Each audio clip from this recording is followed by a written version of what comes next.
Bismillahirrahmanirrahim. Assalamu alaikum, dear student. Welcome to the Noor School and College, Mansehra. Today, the topic of our lecture is Law of Segregation of class 10th. Before going toward this topic, I would like to sum up our last lecture to create linkage between the previous lecture and today's lecture.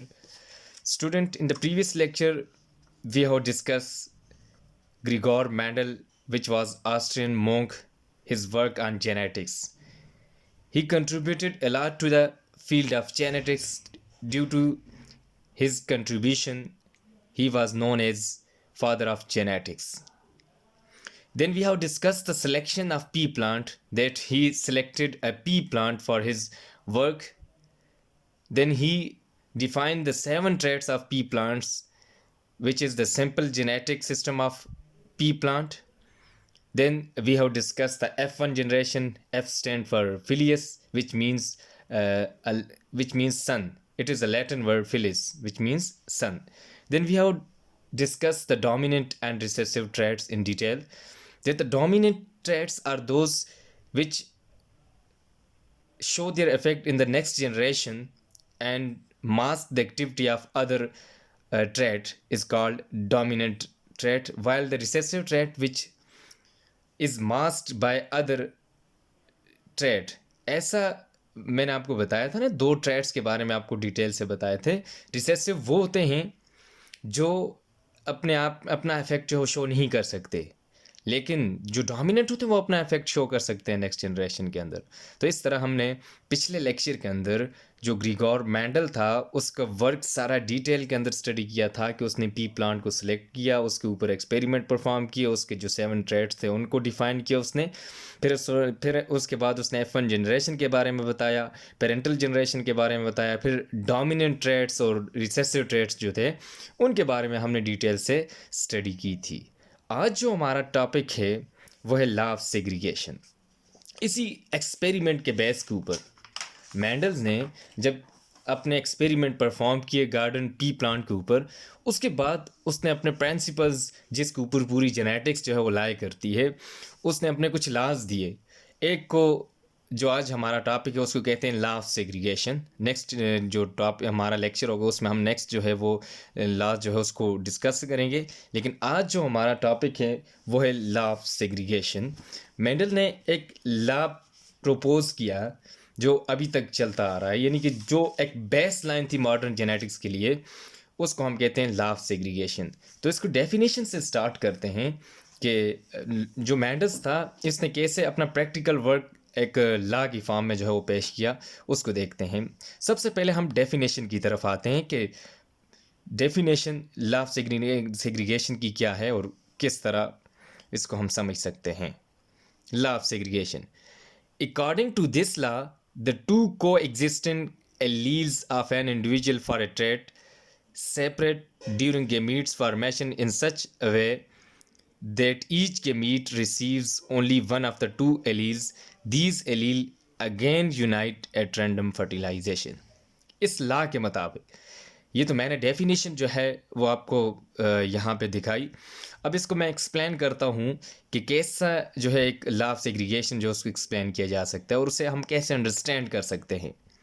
कहता है law of segregation के मुताबिक आपको ये पता है कि कोई भी एलील हो वो पेयर की फॉर्म में मौजूद होते हैं. फॉर एग्ज़ाम्पल देखें, ये एक एलील है हमारे पास, एक ट्रेट है, इसके अंदर देखें 2 एलील्स हैं. ये हमेशा हमने एलील के बारे में भी बताया था ना कि ये अल्टरनेट फॉर्म ऑफ जीन होती है. जिस तरह जीन्स जो हैं वो पेयर की फॉर्म में होते हैं, इसी तरह एलील्स भी पेयर की फॉर्म में होते हैं. तो कहता है इस लॉ के मुताबिक कि ऐसा एलील जो को एग्जिस्टेंस में लाई करता हो एक ट्रेट के अंदर, जिस तरह देखें ये टाल प्लांट है, इसके अंदर 2 एलील्स हैं, एक कैपिटल टी दूसरा भी कैपिटल टी. अब यहाँ पे जो एलील्स हैं ये को एग्जिस्टेंस में लाई कर रहे हैं एक दूसरे के साथ, वो यहाँ पे यानी कि पेयर की फॉर्म में मौजूद हैं. तो इस वजह से हम इसको कहते हैं को existing alleles of an individual.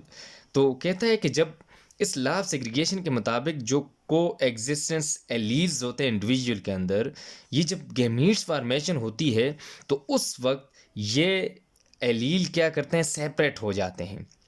यानी कि आगे इससे दो गैमीट्स बनने हैं। देखें, अगर ये एक टॉल प्लांट है, उसका एक सेल है। अच्छा, एक सेल की बात, और उस सेल के अंदर भी एक ट्रेट की बात की गई है। ट्रेट बहुत सारे हो सकते हैं क्योंकि एक ही सेल के अंदर सारे ट्रेट मौजूद होते हैं, लेकिन हम सिर्फ टॉलनेस, जो हाइट ऑफ द प्लांट है, उस वाले ट्रेट को हमने यहाँ पे लिया हुआ है। उसी को हम आपको एक्सप्लेन करेंगे कि किस तरह एक एलील जो है वो आगे इंडिविजुअल के अंदर जाकर सेपरेट होता है। तो इस लॉ ऑफ सेग्रीगेशन के मुताबिक ये है कि जो दो एलीज को एग्जिस्टेंस की फॉर्म में होते हैं, जब ये आगे इंडिविजुअल से ट्रांसफ़र यानी कि ट्रेड ट्रांसफ़र होता है, उस वक्त ये क्या होता है कि ये वाला जो टी है ये इधर गेमीट बना देगा, ये वाला अलग से गेमीट बना देगा। ये कभी भी जो है दोनों आगे एक गेमीट के अंदर दोनों एलील्स कभी भी नहीं जाते। ये बात याद रखें कि एक गेमीट के अंदर सिर्फ एक ही एलील जाएगा, क्योंकि एलील पेयर की फॉर्म में मौजूद होता है, और उसमें से एक जो एलील होता है वो एक गेमीट्स के अंदर और दूसरा दूसरे गेमीट के अंदर। इसी तरह शॉर्ट प्लांट जो है उसके अंदर दो एलील्स प्रेजेंट होते हैं, उसमें से एक एलील एक गेमीट के अंदर और दूसरा एलील दूसरे गेमीट के अंदर शिफ्ट हो जाता है। कभी भी ऐसा नहीं होता कि दोनों के दोनों एलील एक गेमीट के अंदर चले जाएं। समझ आ गई? यहाँ तक कि एक जो पेयर की फॉर्म में एलील मौजूद होते हैं, जब ये सेग्रीगेट का मीन्स मतलब ये होता है कि सेपरेट होना, यहाँ से एलील्स का सेपरेट होना लॉ ऑफ सेग्रीगेशन कहलाता है। इस तरह देखें, यहाँ से ये गेमीट्स, अब ये जो हमारे पास गेमीट बने हैं, ये स्ट्रक्चर्स बनी हैं, इनको हम गेमीट्स कहते हैं। दो गेमीट्स यहाँ से बन गए, दो गेमीट्स यहाँ से बन गए। अब यहाँ तक तो आपको समझ आ गई कि ये सेपरेट हो जाते हैं ड्यूरिंग गेमीट्स फॉर्मेशन में। तो अब जब दोबारा इनकी फर्टिलाइजेशन होगी तो यही एलीज जो हैं वो दोबारा यूनाइट हो जाएंगे, एक दूसरे के साथ मिल जाएंगे। उनको देखते हैं कि किस तरह फिर ये इसको मेंडल्स को ज़रूरत क्यों पड़ी कि इसको लॉ ऑफ सेग्रीगेशन को प्रपोज करने की। वो इस वजह से कि जब इसने एक्सपेरिमेंट परफॉर्म किया, यहाँ पे देखें ये एक्सपेरिमेंट इसने परफॉर्म किया था बुक के अंदर। मैं आपको शो कर देता हूँ।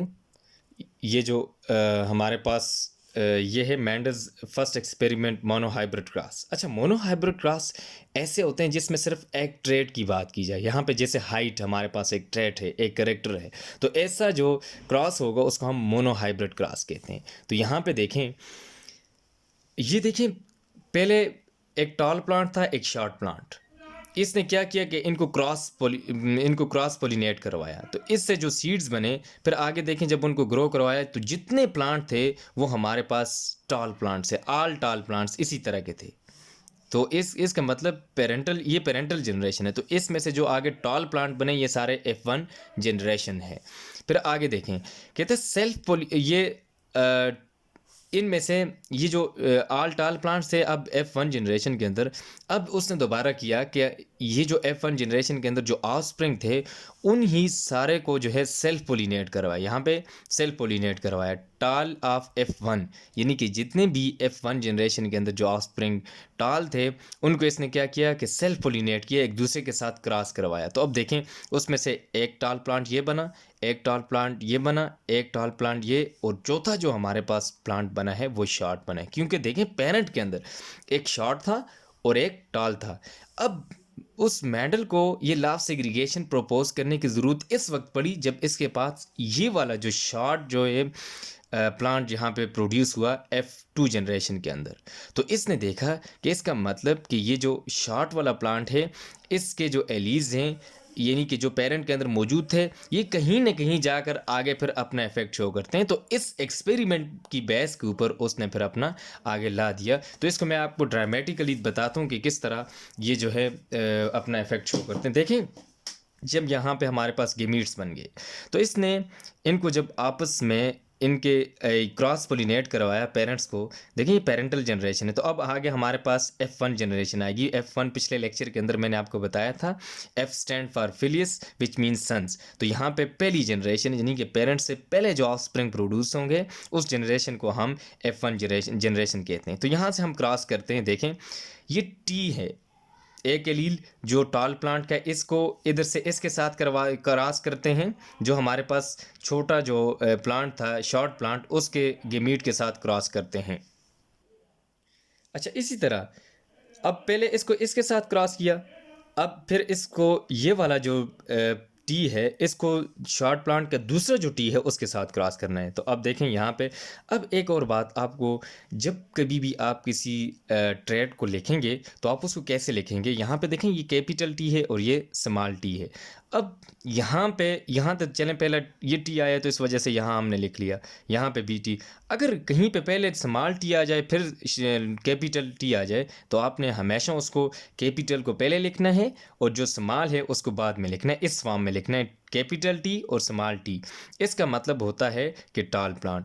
अब देखें इस तरह ये हमारे पास दो टॉल प्लांट बन गए F1 जनरेशन के अंदर जो ऑफस्प्रिंग प्रोड्यूस हुए। अब ये दूसरा जो कैपिटल टी है इसको इसके साथ क्रॉस करेंगे, इसका पहला पहला जो टी है स्मॉल टी उसके साथ क्रॉस करेंगे तो इसमें हमारे पास टॉल प्लांट बनेगा, फिर इसको दूसरे स्मॉल टी के।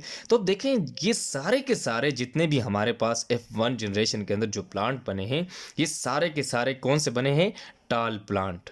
देखें यहाँ पे हमें हमेशा बात याद रखें कि जब कैपिटल लेटर किसी भी ट्रेड के अंदर आ जाए तो एकदम आप समझ जाएं कि जो कैपिटल टी वाला है या कैपिटल एच है, कोई भी ट्रेड का कैपिटल लेटर जो है, तो इट मीन्स कि वही वाला इसके अंदर करेक्टर होगा।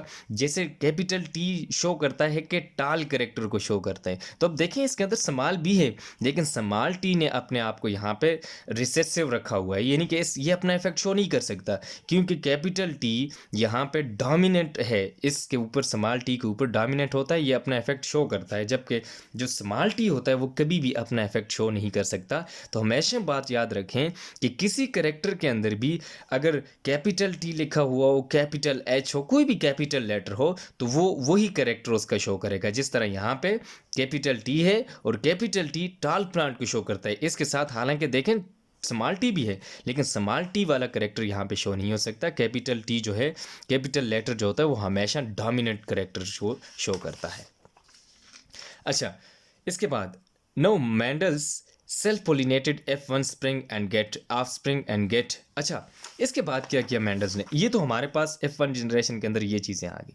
अब मैंडल्स ने ये जो हमारे पास ऑफ स्प्रिंग आए हैं इनको, ये पहले ये पेरेंट थे, अब इसने क्या किया कि यहाँ पे जितने भी हमारे पास ऑफ स्प्रिंग आए F1 के अंदर इनको जो है सेल्फ पोलिनेट किए, यानी कि इनको एक दूसरे के साथ जो है पोलिनेट करवाया। तो यहाँ पे ये हमारे पास बन गए P2 पेरेंटल, यानी कि दूसरी जो है पेरेंटल जनरेशन जो है वो ये हमारे पास F1 के जो ऑफस्प्रिंग थे वो पेरेंटल जनरेशन 2 बन गई, P2 जनरेशन हमारे पास बन गई। तो अब देखते हैं कि इसके अंदर देखें ऑफस्प्रिंग यही थे ना उसके, capital t small T, capital t small T, इसी के तरह के सारे थे। तो उनमें से हम दो को जो है वो सेल्फ पोलिनेट करवा देते हैं, उनको देखते हैं। देखें यहाँ से वही बात कि को एग्जिस्टेंस एलील जो होते हैं वो सेपरेट हो जाते हैं, एक capital t small T, capital t small T, ये हमारे पास P2 जनरेशन है। अब ये हमारे पास बन गए गेमीट्स। जब सेग्रीगेट होते हैं ना, जब कभी भी एलील सेपरेट होते हैं तो वो गेमीट्स बनाते हैं। तो यहाँ पे हमारे पास 4 गेमीट्स बन गए। देखें capital t small T, capital t small T, ये हमारे पास गेमीट्स बन गए। अब जब गेमीट्स इकट्ठे होते हैं, फ्यूज़ होते हैं, तो वो फर्टिलाइजेशन करके आगे जाइगोट से एक नया इंडिविजुअल बना देते हैं। तो इसी तरह ये गेमीट्स क्या हो जाएंगे, एक दूसरे के साथ फर्टिलाइज होंगे, फ्यूज़ होंगे। तो देखें कैपिटल टी और इधर से दूसरे, क्योंकि हम सेल्फ पोलिनेट करवा रहे हैं इसको इसके साथ, तो यहाँ से इधर वाला जो होगा हमेशा याद रखें इसके साथ कभी भी हम इसको क्रॉस नहीं कर सकते, इसको पोलिनेट नहीं करवा सकते, बल्कि जो दूसरा हमारे पास होता है ना ऑफस्प्रिंग, उसके साथ हम उसको पोलिनेट करवाते हैं।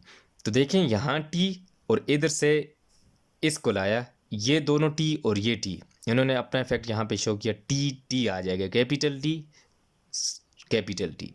अब उसके बाद इसी कैपिटल टी को दूसरा जो इंडिविजुअल है उसके जो दूसरा हमारे पास होगा ना, यहाँ पे जिस तरह से स्मॉल टी है तो इसके साथ हम इसको पोलिनेट करवाएंगे। तो देखें कैपिटल टी और इधर क्या था स्मॉल टी, दूसरा हमारे पास ऑफस्प्रिंग बन गया। अब तीसरा कैसे बनेगा, पहला जो हमारे पास ऑफस्प्रिंग है उसका जो दूसरा एलील गेमीट है उसको दूसरे जो ऑफस्प्रिंग है उसके पहले गेमीट के साथ इसको इधर से और इसको इनको क्रॉस करेंगे। तो अब ये देखें जो पीछे में आपको जो बात बताना चाह रहा था वो ये है कि देखें कैपिटल टी और यहाँ पे टी स्मॉल टी पहले आ रहा है लेकिन हमने लिखना कैपिटल टी पहले है और यहाँ पे इसका मतलब होता है टॉल, तो ये डोमिनेंट होता है, इस वजह से कैपिटल हमेशा पहले लिखा जाता है। तो फिर यहाँ पे भी देखें, यहाँ पे टी टी आ रहा है तो यहाँ हम टी टी ही लिखेंगे, यहाँ पे कैपिटल क्योंकि नहीं है, हमारे पास दोनों समाल हैं तो यहाँ पे समाल हो जाएंगे। तो अब ये जो ऑफस्प्रिंग बने हैं ये कहलाएगी, ये जनरेशन हमारे पास कहलाएगी F2 जनरेशन।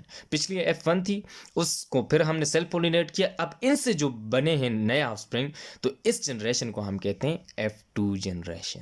अब देखें उसमें सारे के सारे जो है वो टॉल प्लांट थे। यहाँ पे देखें टॉल टॉल टॉल शॉर्ट, देखें यहाँ पे कोई कैपिटल लेटर है नहीं, तो इसका मतलब शॉर्ट है।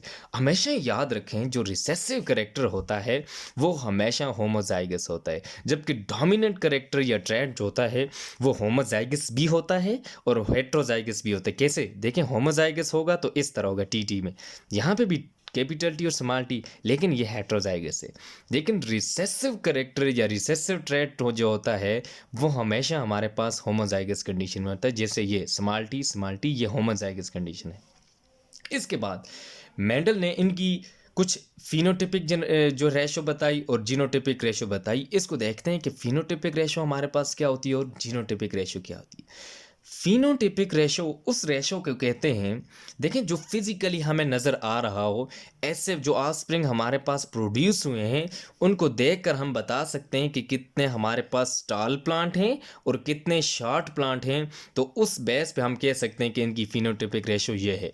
जैसे देखें टॉल टॉल टॉल 1 2 3, इसी तरह यहाँ पे सिर्फ एक प्लांट जो है वो शॉर्ट है। तो अब देखें यहाँ पे जो रेशो बनेगी फिनोटिपिक, जो फिजिकली जो हमें नज़र आ रहा है उसको हम कहते हैं फिनोटिपिक। तो यहाँ पे हमें 3 प्लांट जो है वो ऐसे नज़र आ रहे हैं जो टाल हैं और एक ऐसा है जो हमारे पास जो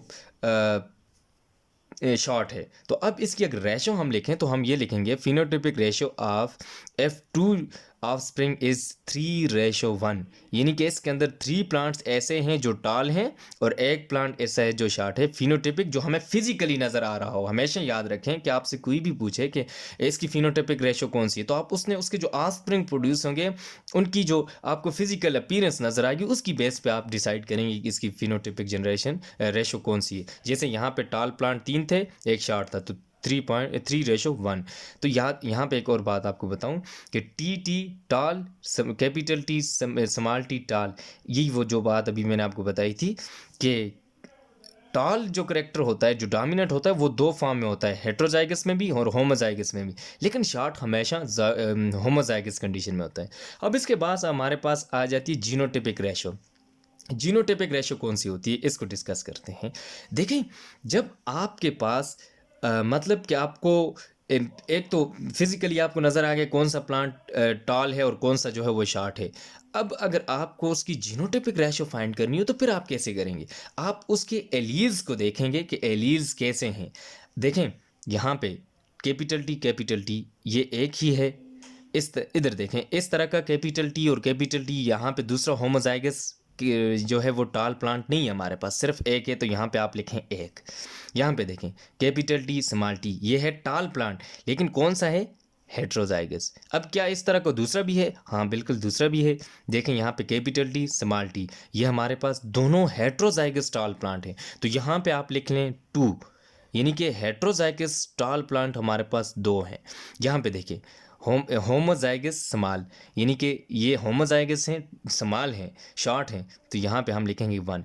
अब इनकी जीनोटिपिक रेशियो जो बनती है, देखें इस तरह के कहीं और आपको ऑफस्प्रिंग नज़र आ रहे हैं, कहीं भी नज़र नहीं आया, सिर्फ एक तरह का हमारे पास होमोजाइगस टॉल प्लांट है। यहाँ पे ये 2 हैं, यहाँ पे 1, तो इनकी जब आप जीनोटिपिक रेशियो लिखते हैं तो आप ऐसे लिखेंगे 1:2:1, यानी कि एक हमारे पास टॉल होमोजाइगस प्लांट है, 2 हमारे पास टॉल हेट्रोजाइगस प्लांट हैं और एक हमारे पास शॉर्ट होमोजाइगस प्लांट हैं। तो ये हमारे पास होगी इसकी फिनोटिपिक जनरेशन और जीनोटिपिक रेशो, जिसके अंदर एक प्लांट होमोजाइगस टॉल प्लांट था, 2 हमारे पास हेट्रोजाइगस टॉल प्लांट थे और यहाँ पे ये जो है एक जो है वो हमारे पास होमोजाइगस शॉर्ट प्लांट है। अच्छा, इसके बाद देखें कहता है in P plant the allele for tallness is dominant. T plant के अंदर जो एलील जो होता है वो टालनेस के लिए वो डोमिनेंट होता है पी प्लांट के अंदर। Allele for tallness is dominant. In the F1 generation, each plant has one allele for tallness T and one allele for shortness T।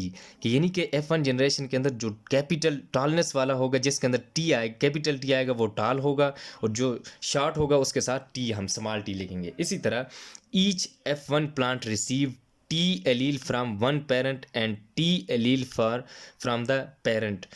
कहता है कि F1 जनरेशन के अंदर जितने भी हमारे पास ऑफस्प्रिंग प्रोड्यूस होंगे, उनके अंदर जितने भी ऑफस्प्रिंग होंगे, हर एक के अंदर कैपिटल टी भी होगा और स्मॉल टी भी होगा। हर एक जो है वो दो, एक पेरेंट से वो कैपिटल टी लेंगे और एक से वो स्मॉल टी लेंगे। It means F1 plant had t capital t small t pair and so were tall. कहते हैं कि इसका मतलब कि F1 जो प्लांट हैं उनके अंदर सारे पेयर जो होगा वो ये वाला पेयर होगा, कैपिटल टी स्मॉल टी वाला पेयर, और उसके अंदर जितने प्लांट होंगे वो टाल होंगे। In the F2 generation produced by self pollination of the F1। कहता है कि जब आप इसको सेल्फ पोलिनेट करवाते हैं F1 के जो प्लांट्स जो ऑफस्प्रिंग होते हैं, तो उस वक्त हमारे पास 25% of offspring receive both alleles of shortness. कहता है कि उस वक्त हमारे पास 20 देखें यही होंगे।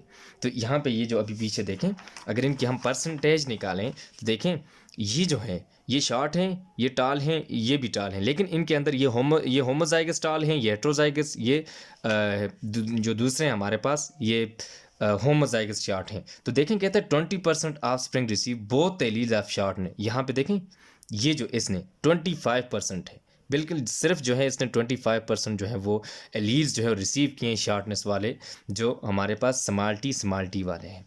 फिर उसके बाद देखें कहता है सो देवर शार्ट, कि ये हमारे पास शार्ट हैं, क्योंकि ये इन्होंने स्मॉल उसको एलील को रिसीव किया तो ये हमारे पास शार्ट है।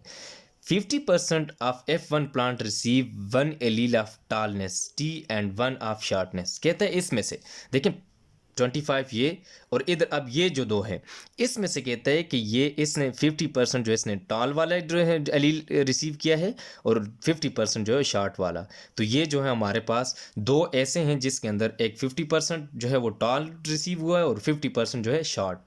तो कहता है इस तरह जो दो हमारे पास ऑफस्प्रिंग प्रोड्यूस हुए हैं, जो उनके अंदर जो उनकी परसेंटेज है वो हमारे पास 50% है जिन्होंने टालनेस और शॉर्टनेस वाले जो है एलील्स को रिसीव किया है। फिर उसके बाद कहते हैं 25% of F1 plants receive both alleles of tallness that is TT so capital T so they were also tall. कहते हैं इसके बाद ये जो है हमारे पास 25% ऐसे एलील्स हैं जो F1 के गेमीट्स उनसे जो हमारे पास एलील हैं दोनों के दोनों कैपिटल्स हैं, और इन्होंने क्या किया है अपना इफेक्ट शो किया, और ये हमारे पास होमोजाइगस टाल प्लांट हैं।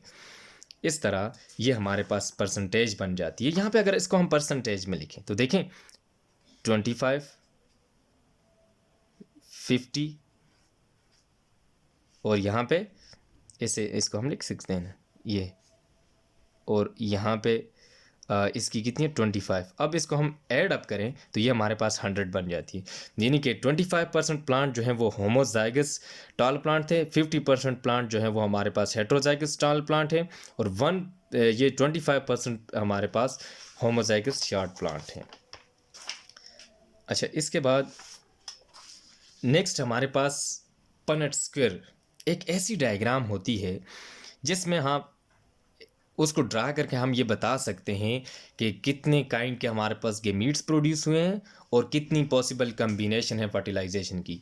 तो देखें कहते हैं आल्सो कॉल्ड चेकर बोर्ड, इसको हम चेकर बोर्ड भी कहते हैं, और दो तरह की ये इन्फॉर्मेशन देती है, kind of gametes produce and possible combination at fertilization. तो इसको ड्रा करने का ये तरीका है कि आपने ऊपर वाली साइड पे आपने मेल गेमीट्स लिखने हैं, ये वाले आ गए हमारे पास कैपिटल टी, यहाँ पे आपने स्मॉल टी या फीमेल गेमीट्स यहाँ पे लिखने हैं जैसे आपकी मर्जी।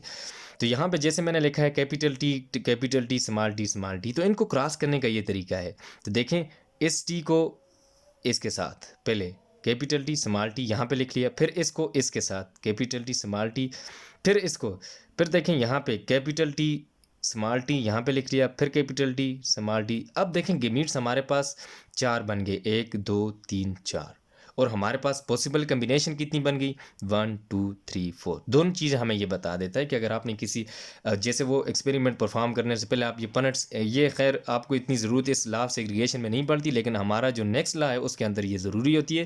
तो इस वजह से आपको इस लॉ के साथ भी ताकि आपको आइडिया हो जाए कि पनट स्क्वायर या चेकर बोर्ड जो है वो कौन सी डायग्राम होती है। तो इस तरह दोनों चीज़ें आपको ये बता देता है। अच्छा, इसके बाद एक होती है test class term, test which help us to determine the genotype of phenotypically dominant trait. कहता है कि ऐसा टेस्ट जो हमें ये डिटरमाइन करने में हेल्प करता हो कि जो the genotype of phenotypically dominant trait, ऐसे प्लांट या कोई भी ट्रेट हो जिसमें वो अपने आप को फिनोटाइपिकली डोमिनेंट ट्रेट शो कर रहा हो, तो उसको चेक करने के लिए, उसकी जीनोटाइप को चेक करने के लिए क्या ये हमारे पास होमोजाइगस है या हेट्रोजाइगस, तो इसको आगे मैं एक एग्जांपल के साथ आपको एक्सप्लेन कर दूंगा और आपको प्रूफ के साथ, तो फिर आपको ये क्लियर हो जाएगा। ऐसा टेस्ट जो हमें फिनोटाइपिकली डोमिनेंट ट्रेट की जीनोटाइप हमें बताए उसको हम टेस्ट क्रॉस कहते हैं। Here we cross dominant trait plant with recessive trait plant. कहता है यहाँ हम एक ऐसा काम करेंगे कि डोमिनेंट जो हमें प्लांट नज़र आ रहा है ना, उसके डोमिनेंट ट्रेड को हम रिसेसिव ट्रेड प्लांट के साथ क्रॉस करेंगे। तो उसको देखते हैं कि किस तरह हम इसको फिर आगे टेस्ट क्लास को प्रूव करेंगे कि आया ये हमें किस तरह इंफॉर्मेशन देता है।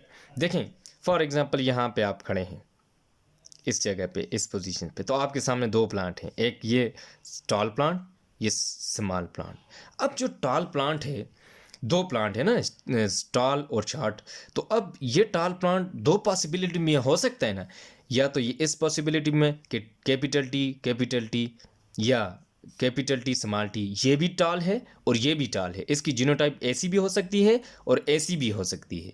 या ये जो स्मॉल वाला तो होता ही उसके अंदर, पहले भी मैंने बताया कि वे ये हमेशा होमोजाइगस कंडीशन में होता है, लेकिन टॉल वाला हमेशा दो जो है वो या तो इस कंडीशन में होगा या इस कंडीशन में होगा। तो इस टेस्ट क्रॉस करने के लिए आप क्या करते हैं कि एक टॉल प्लांट जो होता है उसको किसी शॉर्ट प्लांट के साथ आप क्रॉस करवाते हैं, तो आपके पास दो पॉसिबिलिटीज़ आती हैं, दो आपके पास उसके केसेस आते हैं। उनमें से पहला केस जो है, जब आप देखें इसको आप चेक कर रहे हैं ना कि ये इसकी जीनोटाइप जो है हमारे पास ये वाली है या ये वाली है, तो इसको जब आप क्रॉस करेंगे जो रिजल्ट आएंगे फिर आपको पता चलेगा कि ये होमोजाइगस था या हेट्रोजाइगस था, ये टॉल प्लांट। सिर्फ हम टॉल प्लांट की चेक करते हैं हमेशा, ये बात याद रखें।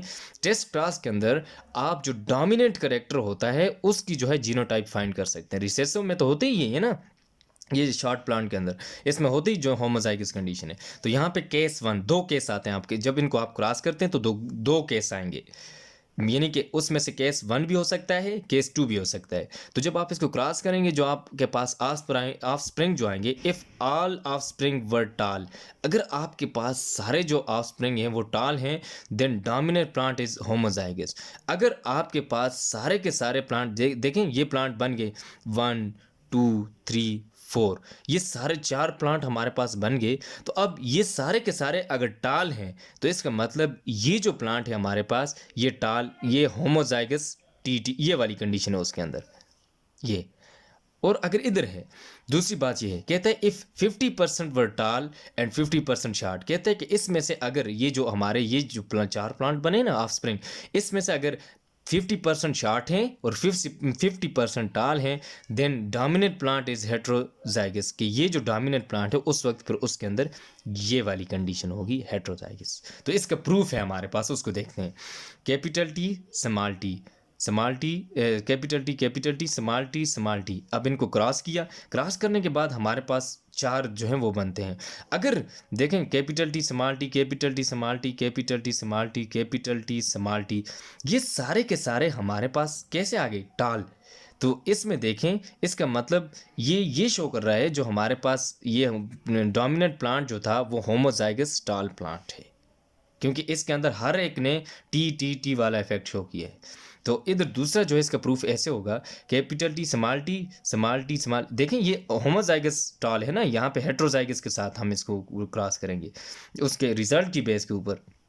अब देखें capital t small T capital t small T, अब देखें 50% टाल 50% शार्ट। तो अब ये क्या शो कर रहा है कि जो हमारे पास पेरेंट प्लांट जो हमारे पास डोमिनेट था वो हेट्रोजाइगस है। अगर ये वाला केस आ गया कि जिसके अंदर सारे के सारे टॉल प्लांट हैं, तो इसका मतलब ये होमोजाइगस टॉल प्लांट है। अगर ये वाला केस आ गया जिसके अंदर 50% शॉर्ट हैं और 50% टॉल हैं, तो उस वक्त ये जो डोमिनेंट प्लांट होगा वो हमारे पास हेट्रोजाइगस टॉल प्लांट होगा। स्टूडेंट, ये जो था आज का हमारा लेक्चर था। इसमें अगर आपको कोई मसला है, कोई क्वेश्चन है, तो आप मुझसे पूछ सकते हैं। Now I would like to sum up our lecture. Student, today we have discussed the law of segregation, Mendel's law of segregation, in which coexistence allele in a gene for a trait separate during the gamete formation and again unite in the fertilization. Then we have discussed the gametes formation with a diagram in detail. Then we have discussed the F1 generation and F2 generation. After this, we have discussed the self-pollination of F1 offspring with each other. Then we have explained in detail the phenotypic and genotypic ratio of law of segregation. Then Punnett square diagram, and finally we have discussed in detail the test cross term, which is important to check out the dominant plant whether it is heterozygous or homozygous in genotypic ratio, genotype. Student, this was all about the today lecture. Your home assignment is write the main points of whole lecture in detail. Thanks. Allah Hafiz.